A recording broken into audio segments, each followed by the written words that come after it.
ذائقة الموت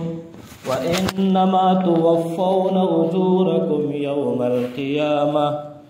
فمن زحزح عن النار وأدخل الجنة فقد فاز وما الحياة الدنيا إلا متاع الغرور إن الله وملائكته يصلون على النبي يا أيها الذين آمنوا صلوا عليه وسلموا تسليما زمان رجل بجوان درود الشريف اللهم صل على محمد وعلى آل محمد كما صليت على إبراهيم وعلى آل إبراهيم إنك حميد مجيد اللهم بارك على محمد وعلى آل محمد كما باركت على إبراهيم وعلى آل إبراهيم إنك حميد مجيد ما تاسو ته تیر شوی جماعت المبارک په ورځ باندې د انسان یو ځل به د دنیا نه رحلت کوي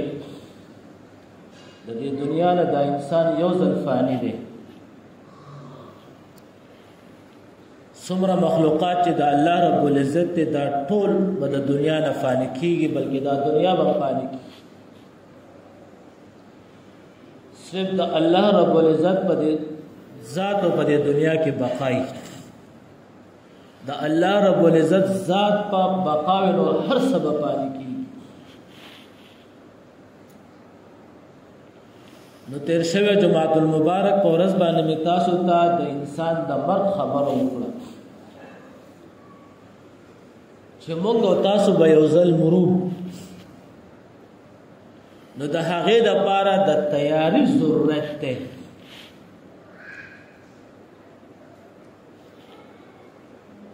زمونږ خوږ پیغمبر محمد صلی الله علیه وسلم فرمایي وی بهترین انسان په دې دنیا کې هغه څوک دی بهترین حدیث مبارک دی الکیس من دان نفسه وعمل لما بعد الموت بهترین انسان دا دی چې دې د مرګ دپاره تیاری وکړي د قبر دپاره تیاری وکړي څومره انبیاء او رسولان چې د دنیا ته راغلي دي هغه هم د دې خبرې دپاره راغلي دي چې دا انسان د وروستو چې کومه حقیقي زندگی په ده باندې را روانه ده او د انسان چې کومه همیشه زندگی په دې انسان را روانه ده چې دا انسان د هغې دپاره تیاری وکړي دا انسان مونږ او تاسو د دفن شو مونږ او تاسو چې واپس نو په شروع کې د دنه یو درې تپوسه کېږي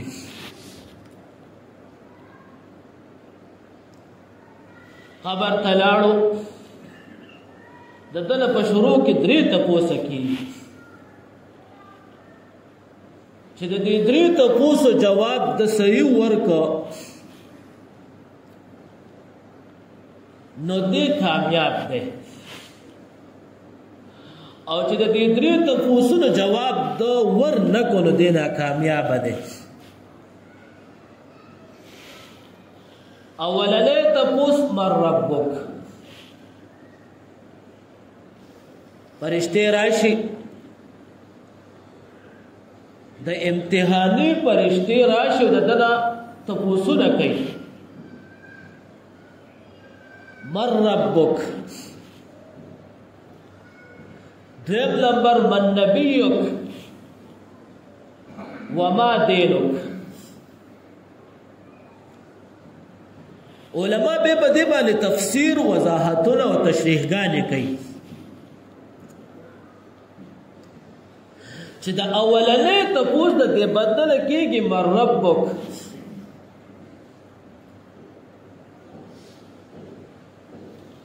دویم نمبر تپوس د اولنې نه کېږي دریم نمبر تپوس په منځ کې نه کېږي.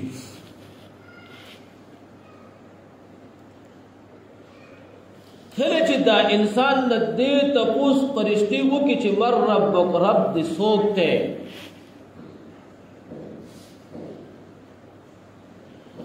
په دې دنیا کې چې د چا تابعداري دې کوله،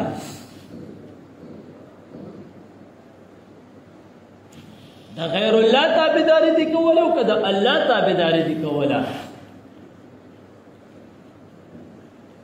نو چې په دې دنیا کې دې بنده الله یاد کړی وي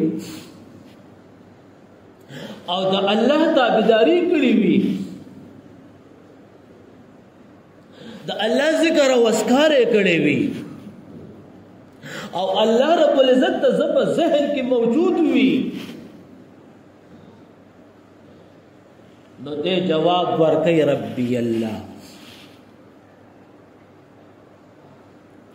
د دې په دنیا کې تاسو ته یو مثال وضاحت کوم. تاسو به هم په سوشل میډیا باندې کتلی وي، کله چې د انسان ته نشه اپریشن کې نشه ډاکټران ورکی، یا چې کوم دا انسان بېهوش شي،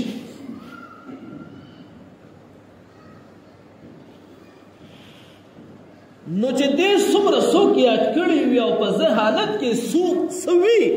هغه به دې په بېهوشۍ کې دا الفاظ استعمالوي.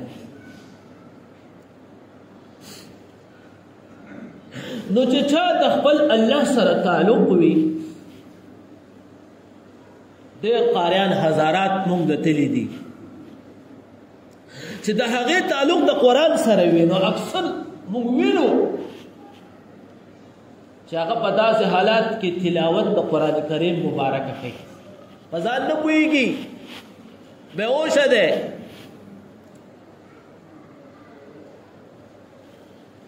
داسې هم مونږ کتلي دي چې د هغه تعلق د نعتونو سره، نو هغه په هغه وخت کې نعتونه وایي،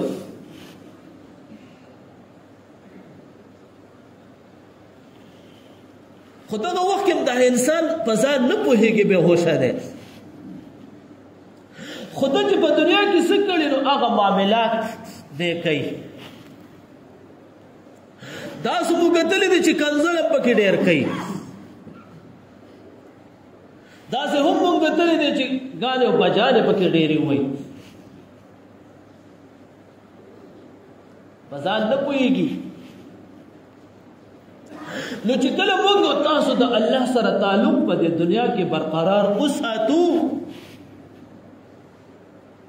او د الله تذکرې او مذاکرې وکړو،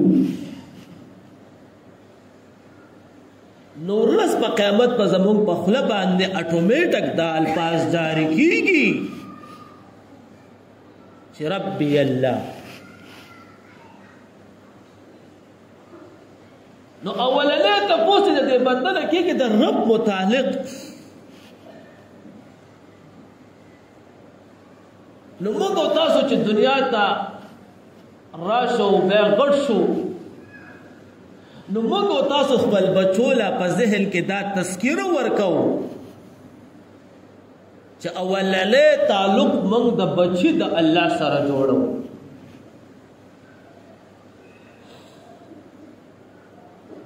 د خپل بچو په ذهنونو کې الله رب العزت ورآچو، دا وایا الله الله. نو موږ او تاسو د الله سره په دنیا کې تعلق برقرار وساتو، د الله تذکرې وکړو، الله رب العزت په خپل ذهن کې او په خپل عقل کې او په خپل زړه کې ورداننه کو،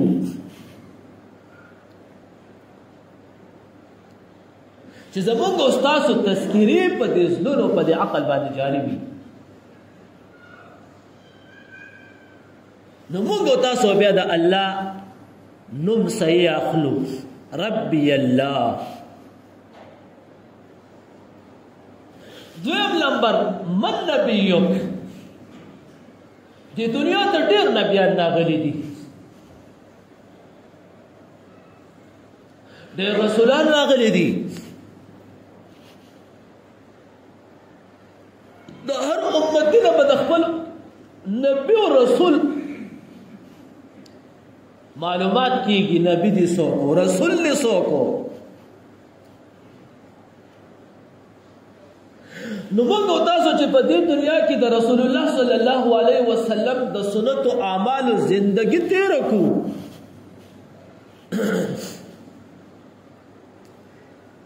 چې هغه موږ تاسو ته کم فرمان راوړی دی د الله احکامات راته راوړي دي چې موږ تاسو د الله د رسول په زندګۍ په احکامات ژوند تیر کو د رسول الله صلی الله علیه وسلم سره محبت وساتو د رسول الله صلی الله علیه وسلم مبارکه زندگی خپل کو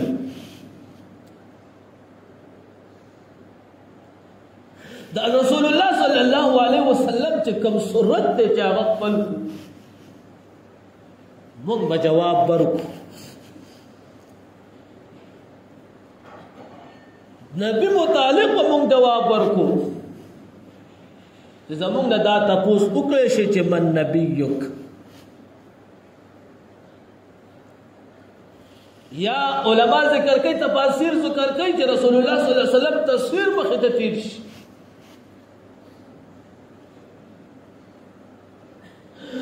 نو چې د دې متعلق څه خیال لري نو چې موږ تاسو د هغه په احکاماتو خو موږ لیدل نه دي خو چې د هغه سرت موږ خپل کو موږ تاسو به جواب ورکړو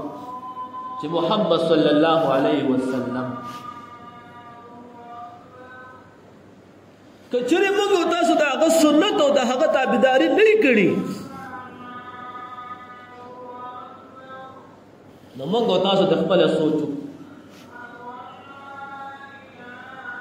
ځکه د دې لارې نه انکار نشتا. تاسو د ما تیر شوي جمعة المبارک ورځ باندې ویلو چې یو داسې دنیا کې یو داسې مخلوق نشته چې د دې لارې نه انکار کوي چې د هر مذهب سره تعلق ساتي هغه دا اقرار کوي چې دا حق لاره ده که مسلم دی که یهودي دی که نصراني دی که مشرک دی که دهری دی کمینست دی د دې ټولو خبرو دا اقرار کوي چې دا حق لاره ده.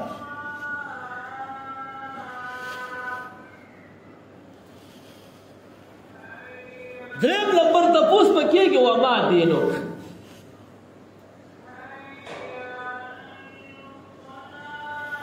نو موږ تاسو چې د دین تابعداري کړې وي دین خپل کړی وي په هر حالات کې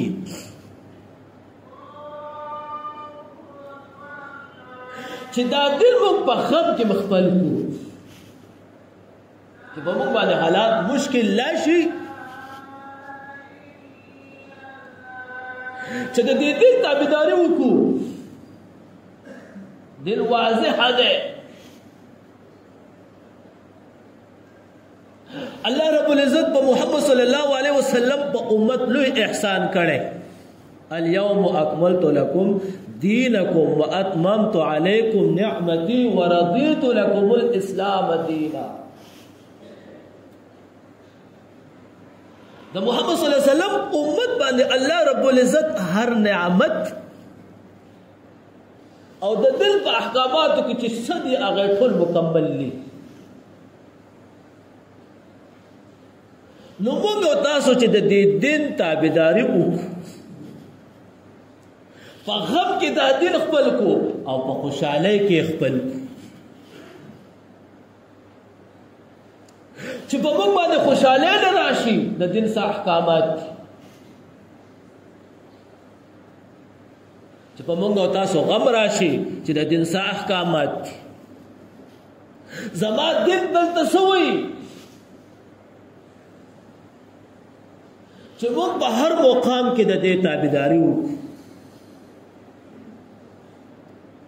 نو موږ تاسو به د فرشتو سره دا مکالمه وکړو دین یل اسلام. نو په همیشه زندګۍ کې انسان کامیاب شي.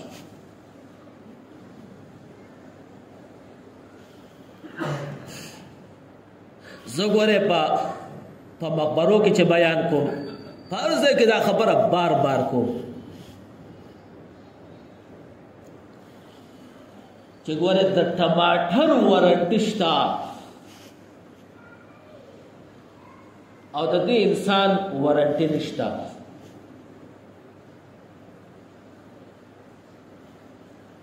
چې مونږ او تاسو د یو دکاندار سره ټماټر کیرو هلکه ګورې ګینټه پس 10 منټه پس به درنه غواړم، همدغه شان دې به درنه غواړم. نو زه دا امید لرم چې هر دکاندار به دې خبرې ته غاړه کړي او یو انسان ورسره کېنه چې ګوره دا به درنه ګوره 15 منټه پس غواړم.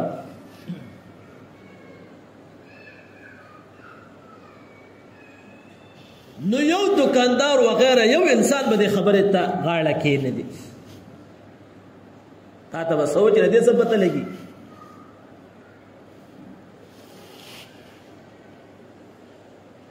اوس د الله روح والے بیا به څه کېږي؟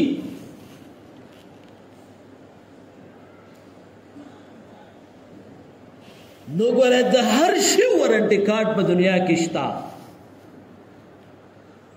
د سالرون کې شي ورنټي کارت نشته.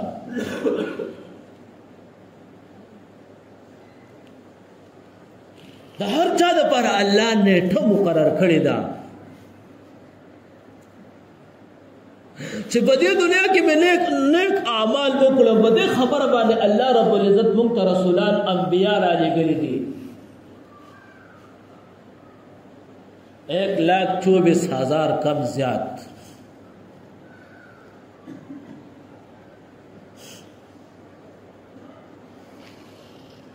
وس محمد صلی الله علیه وسلم په دنیا کې تشریف فرما نشه، دا آخري نبی او آخري رسول دی. د دې ذمہواری د امت ته حواله ده. رسول الله صلی الله علیه وسلم امت ته دا ذمہواری حواله ده ګوره چې دا انبیا او د رسولانو کار به تاسو کوئ.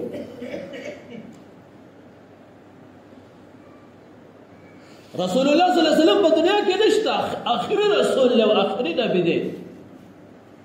خو هغې چې په دنیا کې د امت دپاره کم دین را رسولی دی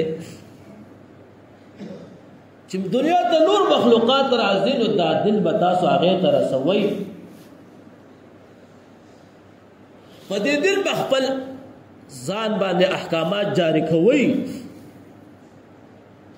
او مخکینی قومونه چې راځي دا به هغې ته رسوئ.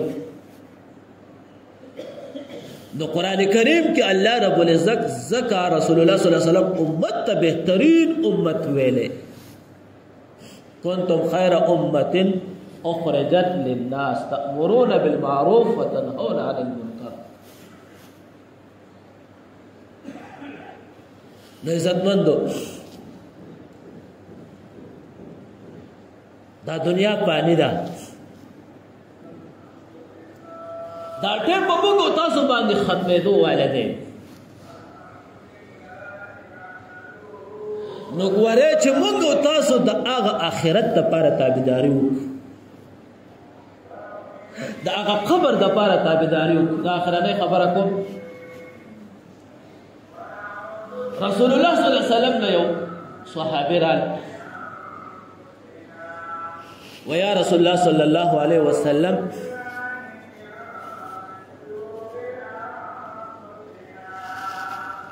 د جنت او د جهنم متعلق د آخرت متعلق باس مبارک خبره وسره وکړه.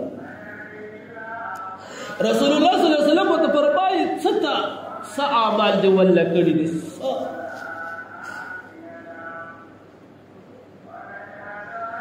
دا صحابي ورته وی یا رسول الله صلی الله علیه وسلم نور خو اعمال نه دي کړي، خو تاسو سره محبت ته اډیر بیان دی بخاری کې احادیث مبارک ته نو څومره انبیاء او رسولان چې د دنیا ته راغلي دي هغه د انسان په زړه دا مهنت کړی دی د دې خبرې د پاره چې ګوره وروسته زندگی پتا را روانه ده همیشه زندگی ده نه ختمېدو والا زندگی ده امام رازی صاحب وایي چې الله رب العزت دا دنیا د اوخ ورکوټ یو دانه د خلک د مړزانو نو ورکي چې دا دنیا الله رب العزت د دې دانو نه ډک کی او بیا د کال پس یو دانه وچته او په قیامت رس دنیا به ختمي نو مونږ او تاسو چې د آخرت لپاره تیارې وکړو د الله او د الله د رسول د احکاماتو مطابق زندگی تیر چې دین باندې کوم احکامات چې د هغه تابعداري په هغه باندې عمل وکړو نو الله دې تاسو ټول له د اعمال توفیق را نصیب کړي واخر دعوانا ان الحمد لله